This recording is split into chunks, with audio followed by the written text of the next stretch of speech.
Hello प्यारे बच्चों, आज की वीडियो में हम करने वाले हैं अपने चैप्टर 1 को कंटिन्यू। लास्ट लेक्चर में मैंने आपको चैप्टर 1 की स्टार्टिंग करवाई थी और एक बार फटाफट से रिकैप भी करवा देता हूँ। प्यारे बच्चों, सबसे पहले चैनल को सब्सक्राइब कर देना, वीडियो को लाइक कर देना ताकि आपके सभी दोस्तों तक ये नोटिफिकेशन पहुँच जाए। And once and for all दोबारा से बता देता हूँ सबको कि आप बिल्कुल फ्री ऑफ कॉस्ट इस संकल्प सीरीज़ से पढ़ सकते हैं। आपकी इसमें कंप्लीट तैयारी बहुत अच्छे से हो जाएगी, तो बिल्कुल टेंशन मत लेना, बस अच्छे से मेरे साथ साथ जो मैं पढ़ाऊँ वो पढ़ते रहना। राइट, चलो तो वीडियो शुरू करते हैं फटाफट से। तो सर हमने लास्ट क्लास में क्या पढ़ा था? तो देखो, लास्ट क्लास में हमने पढ़ा था कि पार्टनरशिप क्या होता है। तो पार्टनरशिप बेसिकली एक ऐसा रिलेशन है जिसमें दो या दो से ज़्यादा लोग मिलजुल के काम करते हैं, जिसको हम बोलते हैं पार्टनरशिप फर्म, जिसमें इंडिविजुअल लोगों को बोला जाता है पार्टनर्स। फिर हमने इसके कुछ बेसिक इंपॉर्टेंट फीचर्स डिस्कस करे थे। क्या क्या? कि कम से कम 2 लोग चाहिए, लेकिन ज़्यादा से ज़्यादा मैक्सिमम 50 लोग हो सकते हैं। दूसरा हमने पढ़ा था कि प्रॉफिट शेयरिंग का होना ज़रूरी है, लेकिन लॉस का होना ज़रूरी नहीं है शेयर करना। तीसरा हमने पढ़ा था कि बिज़नेस जो है वो लॉफुल होना चाहिए, इलीगल नहीं होना चाहिए। चौथा हमने पढ़ा था कि एग्रीमेंट होना ज़रूरी है। अब एग्रीमेंट ओरल भी हो सकता है, वो भी वैलिड है, रिटर्न भी हो सकता है, वो भी वैलिड है। पांचवा इंपॉर्टेंट फीचर पढ़ा था कि म्यूचुअल एजेंसी, जिसमें प्रिंसिपल और एजेंट का रिलेशन होता है और दोनों पार्टनर्स एक दूसरे के प्रिंसिपल और एजेंट की तरह काम करते हैं। फिर हमने पढ़ा था rights of the partner, partner के क्या अधिकार होते हैं, जिसमें था कि हम पार्टनर से कंसल्ट करेंगे, जैसे मैं आपसे कंसल्ट करूंगा, आप बुक्स को चेक कर सकते हो, आप प्रॉफिट को शेयर कर सकते हो। सबसे इम्पॉर्टेंट राइट था कि आप किसी नए पार्टनर को आने से मना कर सकते हो, ये आपका सबसे बड़ा अधिकार था। इसके अलावा था कि आप फर्म को छोड़कर भी जा सकते हो, यानी रिटायर हो सकते हो। फिर हमारे 2 ट्रिकी पॉइंट्स थे कि अकाउंटिंग के नज़रिए से फर्म अलग है, पार्टनर अलग है, और हम अकाउंटिंग फर्म के एंगल से करते हैं, लेकिन लीगल तौर पर, कानून के तौर पर फर्म और पार्टनर अलग अलग नहीं होते। इसीलिए हम कहते हैं कि पार्टनरशिप फर्म एक सेपरेट लीगल एंटिटी नहीं है। फिर हमने पार्टनरशिप डीड के बारे में कुछ इंपॉर्टेंट बातें पढ़ी थी कि ये क्या होता है। तो जो भी रिटर्न डॉक्यूमेंट है जिसको हम रजिस्ट्रार ऑफ फर्म के पास जाते हैं लेकर, और वो ठप्पा लगाता है, और उसको हम बोलते हैं पार्टनरशिप डीड। उससे कोई भी मिसअंडरस्टैंडिंग नहीं होती, डिस्प्यूट नहीं होते, और कोर्ट में हम उसको एविडेंस के तौर पर मानते हैं। बाकी इसके बहुत सारे एलिमेंट्स होते हैं, नाम पता, फर्म का नाम पता, कितने कैपिटल लगाया, क्या प्रॉफिट होगा, प्रिंसिपल प्लेस क्या है, एटसेट्रा एटसेट्रा एटसेट्रा। और लास्ट टॉपिक एक हमने पढ़ा था इम्पॉर्टेंट, कि अगर पार्टनरशिप डीड नहीं है या पार्टनरशिप डीड में हम कुछ लिखना भूल गए, तो कानून के 6 इंपॉर्टेंट पॉइंट्स हमें याद रखने हैं, जो बेसिकली आज हम एक एक करके आपको कॉन्सेप्ट समझाएंगे भी।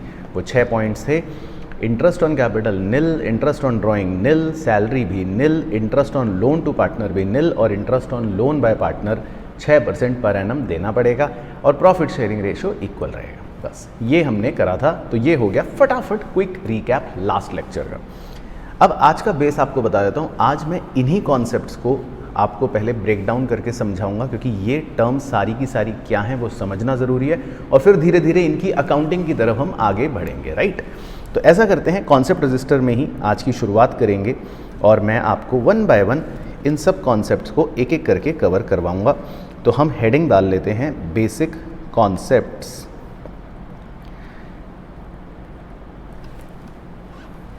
बेसिक कॉन्सेप्ट्स का मतलब है कि हम अब ऊपर लिखी हुई सारी बातों को 1 बाय 1 उसी ऑर्डर में समझ लेंगे, तो और अच्छा हो जाएगा। तो सबसे पहले मैं आपको बेसिक कॉन्सेप्ट लिखवाता हूँ। Number 1, interest on capital.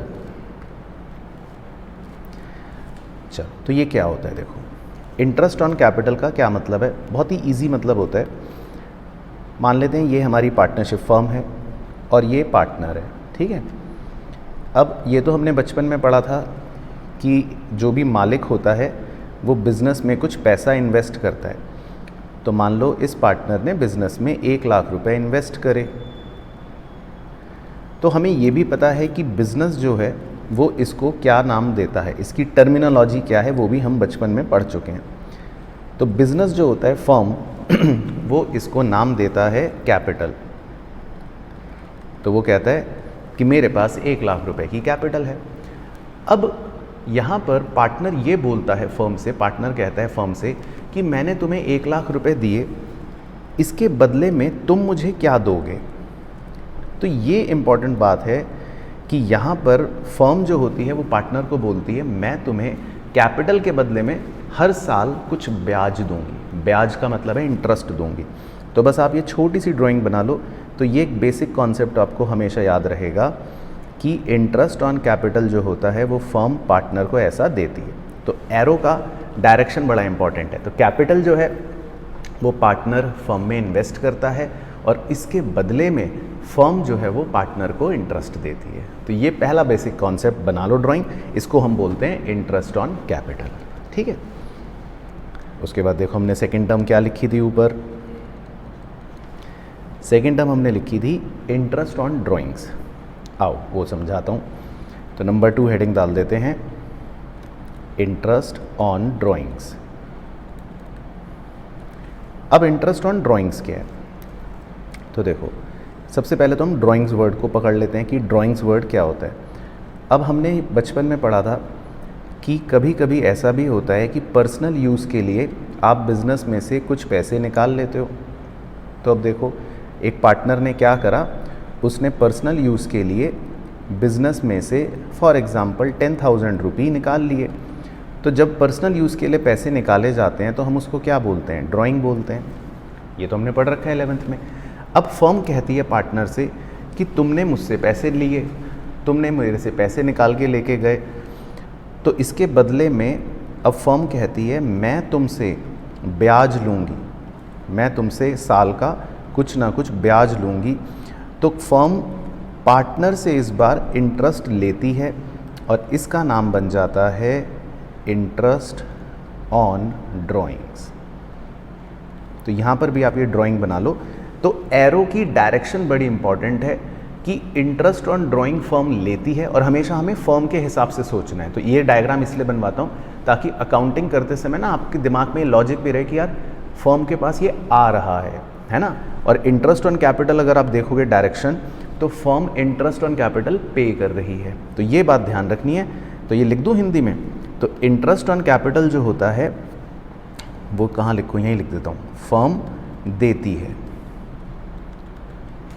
लेकिन इंटरेस्ट ऑन ड्राइंग जो है वो फर्म क्या करती है, लेती है पार्टनर से। तो देखो फ़र्क है ना डायरेक्शन का।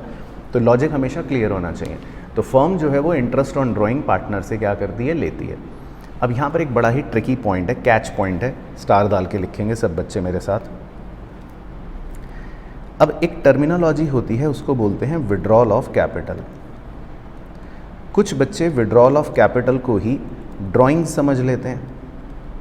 तो ये इतना बड़ा पाप है, इतना बड़ा पाप है कि अगर आपने भी ये गलती करी तो मतलब सोच लो कि आपके बोर्ड्स में नंबर कम आएंगे। अब इसी बात पर वीडियो लाइक कर देना और अगर चैनल को सब्सक्राइब नहीं कर रखा तो वो भी कर देना, 5 नंबर एक्स्ट्रा आ जाएंगे। देखो बहुत सारे बच्चे गलती करते हैं, वो विड्रॉल ऑफ कैपिटल को ड्राइंग समझ लेते हैं, जबकि ऐसा नहीं है। और ये पॉइंट, स्टार पॉइंट आप ज़रूर मेंशन कर लेना, क्यों नहीं है। क्योंकि जब हम कहते हैं विड्रॉल ऑफ कैपिटल तो इसका मतलब होता है कि आप हमेशा हमेशा के लिए अपने कैपिटल में से पैसे निकाल के ले गए। मान लो फॉर एग्जांपल मैं एक बिज़नेस करता हूँ और मैंने बिज़नेस में पैसा इन्वेस्ट करा। अब मुझे किसी दिन लगा यार ये ना बिज़नेस अच्छा नहीं है, इसमें तो यार मज़ा नहीं आ रहा, मेरे पैसे फंस रहे हैं। तो मैंने हमेशा हमेशा के लिए परमानेंटली उस बिज़नेस में से 25,000 रुपये निकाल लिए। तो विड्रॉल ऑफ कैपिटल का मतलब होता है कि ये परमानेंट नेचर का है। तो ये आप अच्छे से बादल में लिखकर हाईलाइट कर लेना। जबकि हम ड्राइंग्स जिसको बोलते हैं, ड्राइंग्स परमानेंट नेचर की नहीं होती। ड्राइंग्स का मतलब तो ये कि आपके घर से फ़ोन आया कि बेटा घर आते हुए 4 समोसे ले आना। अब आपके पास पैसे नहीं थे तो आप जल्दी से ऑफिस के गल्ले में से 100-100 रुपये के 2 नोट लेके निकाल के ले गए। तो ड्राइंग्स का मतलब ये नहीं है कि आप हमेशा हमेशा के लिए पैसे लेकर जा रहे हो। ड्राइंग्स का मतलब होता है कि ये तो बस टेम्परेरी घर से फ़ोन आया या आपकी गर्लफ्रेंड का फ़ोन आया, उसने कहा जल्दी से आ जाओ बाबू सोना, तो आप अपना पैसे ऑफिस से लेकर पहुंच गए। तो ये टेम्परेरी नेचर का है, ये टेम्परेरी नेचर का है। और इसको पता है क्या भी बोलते हैं, ब्रैकेट में लिख लेना, इसको बोलते हैं ड्राइंग्स अगेंस्ट प्रॉफिट। ये इसका पूरा नाम होता है वैसे। और विड्रॉल ऑफ कैपिटल का भी लिखवा दो दूसरा नाम, इसको बोल देते हैं ड्राइंग्स अगेंस्ट कैपिटल। तो देखो अलर्ट रहना है आपको एग्ज़ाम में कौन सी ड्राइंग्स है, परमानेंट वाली कि टेम्परेरी वाली। तो हम जो कॉन्सेप्ट पढ़ रहे हैं वो टेम्परेरी वाली नेचर की का पढ़ रहे हैं, क्योंकि हम ड्राइंग्स के ऊपर इंटरेस्ट लगाते हैं। हम विड्रॉल ऑफ कैपिटल पर इंटरेस्ट नहीं लगाते ड्राइंग्स का, ये तो अलग बात है, ये तो यार तुम हमेशा के लिए पैसे विड्रॉ करके ले गए। तो ये बात स्टार पॉइंट ध्यान रखना है। तो ये छोटा सा पॉइंट 5 नंबर आपके बचवा भी सकता है या कटवा भी सकता है, तो ये तो बहुत ही स्पेशल हो गया। ठीक है, चलो, तो खैर मोटा मोटा डायरेक्शन याद रखनी है। तो इंटरेस्ट ऑन ड्राइंग क्या करती है, फर्म पार्टनर से लेती है। अब आते हैं तीसरा बेसिक टर्म। तीसरा था सैलरी या oblique commission to the partner. आइए नंबर 3 लिखते हैं, सैलरी या oblique commission to the partner. इसका बेसिक कॉन्सेप्ट समझते हैं। अब देखो धीरे धीरे जब चैप्टर आगे बढ़ेगा ना, तो हमें इन सब टर्मिनोलॉजीज़ की कैलकुलेशंस भी सीखनी है। सोचो मैथमेटिकली, और फिर इनकी अकाउंटिंग भी सीखनी है, मतलब इसकी मुंशीगिरी भी सीखेंगे। तो चैप्टर बड़ा चैप्टर है, धीरे धीरे खुलेगा, लेकिन उसके लिए बेसिक कॉन्सेप्ट्स पता होने चाहिए। तो अभी तो इनकी कैलकुलेशन भी होगी और इनकी अकाउंटिंग भी होगी, मुंशीगिरी। अभी तो हम टर्म समझ रहे हैं। तो सैलरी ऑब्लिक कमीशन का मतलब होता है, बहुत ही सिंपल है, कि कभी कभी फर्म कहती है पार्टनर को कि यार तुम बहुत अच्छा काम करते हो, तो मैं तुम्हें पूरे साल की इतनी सैलरी दूंगी। तो सैलरी वर्ड तो शायद आपको पता ही होगा। तो फर्म जो है वो पार्टनर को कभी कभी पूरे साल की सैलरी भी देती है। वो महीने के हिसाब से बांध देती है कि हर महीने 10,000 रुपये, तो पूरे साल के हो गए 1,20,000। या कभी कभी क्वार्टरली बांध देती है कि हर क्वार्टर में तुम्हें 40,000 रुपये मिलेंगे। तो इस तरह से मतलब पूरे साल उसको पैसे मिलते हैं सैलरी के तौर पर, तो वो तो होता है सैलरी। कमीशन किसे बोलते हैं? अब देखो होता ये है कि कभी कभी पार्टनर बहुत मेहनत करता है, तो पार्टनर कहता है देखो मेरी वजह से तुम्हें प्रॉफिट हुआ ना। फर्म कहती है हाँ भाई हुआ तो है प्रॉफिट। तो पार्टनर कहता है मुझे अब इसमें से कुछ ना कुछ, अब मैं ऐसे ही लिख रहा हूँ, 5% कमीशन के दो। तो फर्म कभी कभी पार्टनर को प्रॉफिट पर कमीशन भी देती है कि ठीक है भाई तुम्हारी वजह से, तुम्हारी मेहनत की वजह से हमने प्रॉफिट कमाया, तो चलो 5% तुम रख लो, या 10% तुम रख लो, या 20% तुम रख लो। तो इसको बोलते हैं कमीशन। तो ये छोटी सी ड्राइंग आप बना सकते हो।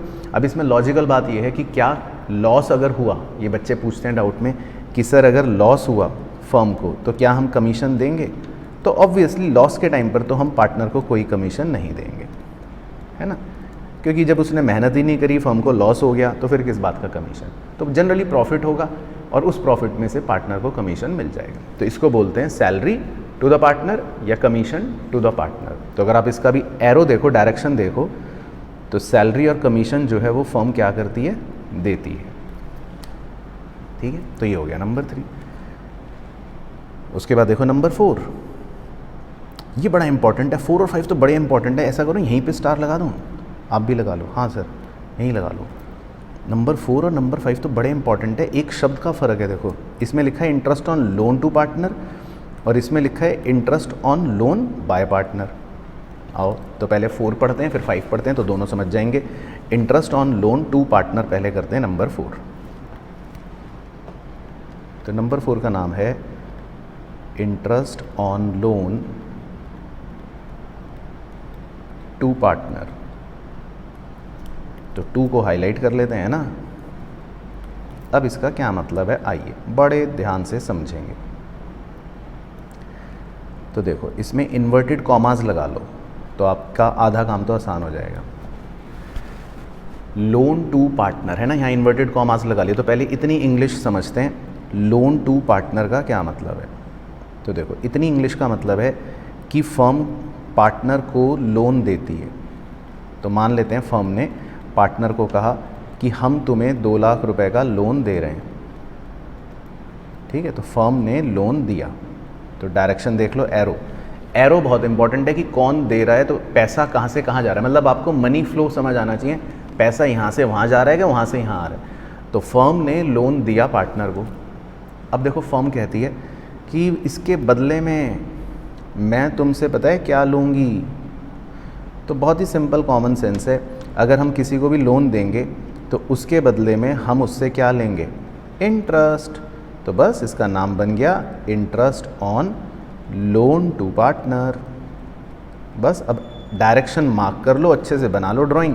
अब ये बताओ कि पैसा मिल रहा है फर्म को मतलब फर्म इंटरेस्ट देती है या लेती है, बस ये देख लो एरो के हिसाब से, और वो हिंदी में लिख लेते हैं।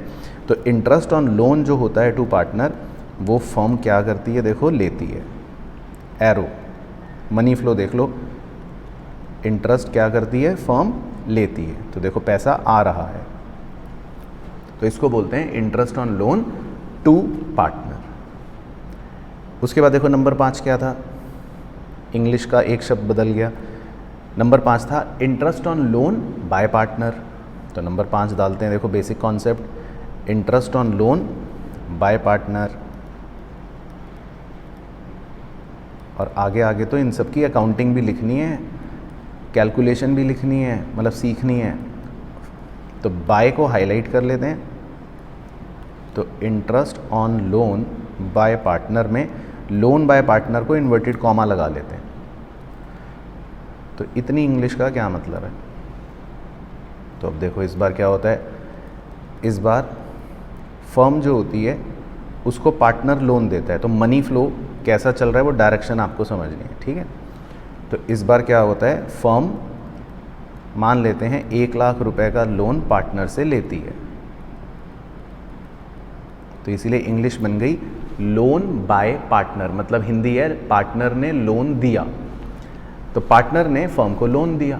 तो इस बार ऑब्वियसली पार्टनर कहता है कि फर्म मैं तुमसे इसके बदले में अब क्या लूँगा। तो फर्म कहती है कि मैं इसके बदले में तुम्हें इंटरेस्ट ऑन लोन दे दूँगी, ब्याज दे दूँगी। तो बस इसका नाम बन गया interest on loan by partner. तो एरो का डायरेक्शन इंपॉर्टेंट है मनी फ्लो के लिए। तो इसका मतलब है फर्म जो है वो ये इंटरेस्ट क्या करती है, देती है। तो इसीलिए हिंदी में लिख लिया फर्म क्या करती है, ये इंटरेस्ट देती है। तो देखो आपको लेना देना एरो के हिसाब से समझ आना चाहिए। तो कई बार बच्चे 4 और 5 में कंफ्यूज होते हैं, तो इसलिए एरो बनवा के समझा रहा हूँ। तो 4 वाला जो है उसमें इंटरेस्ट फर्म को मिलता है और हमेशा फर्म के हिसाब से सोचना, और 5 वाले में जो है वो इंटरेस्ट क्या करती है, फर्म देती है। तो ये हो गया interest on loan by partner. तो देखो 5 बेसिक कॉन्सेप्ट बिल्कुल क्लियर हो गए। देखो लेना देना, आओ ऊपर से एक बार फटाफट गो थ्रू भी करवा देता हूँ। इंटरेस्ट ऑन कैपिटल देती है, इंटरेस्ट ऑन ड्राइंग लेती है, सैलरी या कमीशन टू पार्टनर वो भी देती है, interest on loan to partner वो लेती है, और interest on loan by partner वो देती है। तो मतलब लेना देना क्लियर होना चाहिए मनी फ्लो का डायरेक्शन। और उसके बाद नंबर 6 तो चलो इजी है, लेकिन फिर भी डिस्कस कर लेते हैं। प्रॉफिट शेयरिंग रेशियो किसे बोलते हैं, आइए। तो प्रॉफिट शेयरिंग रेशियो जो होता है वो एक तरह से बहुत ही सिंपल चीज़ होती है। वो होता है कि जैसे मान लो 2 पार्टनर्स हैं या 3 पार्टनर्स हैं, कितने भी पार्टनर्स हैं, तो वो आपस में प्रॉफिट को कैसे बांटेंगे, उसको प्रॉफिट शेयरिंग रेशियो कहते हैं। तो मान लेते हैं हम 3 पार्टनर्स हैं, ये मैं हूँ, एक पार्टनर है ब्रॉक लेसनर, और तीसरा पार्टनर है SRK। तो हम 3 पार्टनर्स हैं। अब मान लो हमारे बीच में एक प्रॉफिट हुआ, हमारी फर्म को प्रॉफिट हुआ, हमें प्रॉफिट हो गया 1,80,000 का, ठीक है। अब देखो हम तीनों इसको कैसे बांटेंगे, लड़ाई हो जाएगी। मैं तो दोनों को कहूँगा, मैं ब्रॉक को कहूँगा ब्रॉक देख मैं रखूँगा 180, ब्रॉक कहेगा नहीं मैं रखूँगा, SRK कहेगा नहीं मैं रखूँगा। तो कभी कभी क्वेश्चन हमें इनका एग्रीड रेशियो दे देता है, ऐसा दिया होता है 3:2:1 ऐसा दिया होगा, या 5:5:5 या 5:3:2, मतलब कुछ भी दिया होगा, मेरे को क्या पता, वो तो क्वेश्चन में दिया होगा। लेकिन इसको सॉल्व कैसे करते हैं, इसका मतलब क्या है। तो देखो जब भी रेशियो दिया होता है तो पहले आप तीनों फिगर्स को जोड़ लो, टोटल बना लो। तो टोटल कितना आएगा, 3 + 2 + 1 हो गया 6। तो हम इसको कैसे डिवाइड करते हैं वो आपको आना चाहिए। तो हम इस प्रॉफिट को 1,80,000 को मुझे 3/6 मिल जाएगा। 3 मतलब है न्यूमरेटर जो मेरा रेशियो है 3, और डिनोमिनेटर में टोटल। ब्रॉक लेसनर को 2/6 मिल जाएगा, तो न्यूमरेटर में 2 / 6, और SRK को 1/6 मिल जाएगा, तो न्यूमरेटर में 1 और डिनोमिनेटर में 6। तो डिनोमिनेटर में तो आपको टोटल लिखना है, 3 + 2 + 1 कितना हो गया 6, टोटल लिखना है। और न्यूमरेटर में जिसका जो नंबर है, मेरा 3 था, SRK का 1 था, ब्रॉक का 2 था। इस मैथमेटिक्स को सॉल्व करके प्रॉफिट तीनों के बीच में बढ़ जाएगा। तो मुझे 90,000 मिल जाएगा, ब्रॉक को 60,000 मिल जाएगा, और SRK को 30,000 मिल जाएगा। और अगर आप मैथमेटिक्स जानते हो तो क्रॉस चेक कर सकते हो, इन तीनों को ऐड करके देख लो, इन तीनों को ऐड करने से 1,80,000 ही बन जाएगा। ठीक है, तो ये और नोट कर लो। तो देखो 6 कॉन्सेप्ट जो हमने लिखे थे पार्टनरशिप डीड के 6 पॉइंट्स, उनका बेसिक कॉन्सेप्ट हमने कवर कर लिया जो हमें मेन आज सीखना था। अब अगली क्लासेस में पता है मैं आपको क्या सिखाने वाला हूँ, इन सब कॉन्सेप्ट्स के कैलकुलेशन और इनकी अकाउंटिंग ट्रीटमेंट क्या होगी। लेकिन आज हमको पहले इतना सीखना था कि ये बेसिक कॉन्सेप्ट क्या थे। तो आप यहाँ तक बना सकते हो। चलो अब एक छोटा सा होमवर्क दे रहा हूँ, आपको नीचे कमेंट करना है कि पार्टनरशिप डीड जो कॉन्सेप्ट हमने पढ़ा था उसको दूसरे नाम से, मतलब ऑल्सो नोन एज क्या, तो वो नीचे कमेंट करना है। ठीक है, बाकी आज की वीडियो अच्छे से समझ आ गई हो तो नीचे थम्स अप भेज देना, लाइक कर देना, शेयर कर देना, और नेक्स्ट वीडियो में मुलाकात करूँगा। नेक्स्ट वीडियो बड़ी इंपॉर्टेंट होगी, उसको ज़रूर ज़रूर ज़रूर कवर करना, उसको मिस मत करना, क्योंकि नेक्स्ट वीडियो में मैं आपको एक बहुत इंपॉर्टेंट कॉन्सेप्ट करवाने वाला हूँ कि एप्रोप्रिएशन क्या होता है, चार्ज क्या होता है, कैसे अकाउंटिंग करते हैं, P&L एप्रोप्रिएशन अकाउंट कैसे बनाना है, और इसके अंदर ये सारे आइटम्स जो हैं वो कैसे प्रेजेंट करते हैं, और इनको कैलकुलेट करने के सही तरीके हम आगे लेक्चर्स में देखने वाले हैं। तो तब तक अपना ध्यान रखना है, मस्त रहना है और स्वस्थ रहना है।